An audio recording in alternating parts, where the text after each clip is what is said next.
కలలు నేసే నాకు వినగలనంటే తమాషగా ఒకటి చెప్పనా చెప్పు. ఇంద్రధనసు కింద కూర్చుని మాట్లాడదా అలాగే చందమామతోటి కులాసా ఊసులాడదా వింటుంటే వింతగా ఉంది, కొత్తగా ఉంది, ఏమిటి కథనం?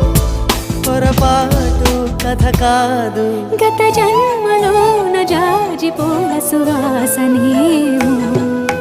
ప్రతిదినం నీ దర్శనం మరి దొరకునా క్షణ క్షణం నీ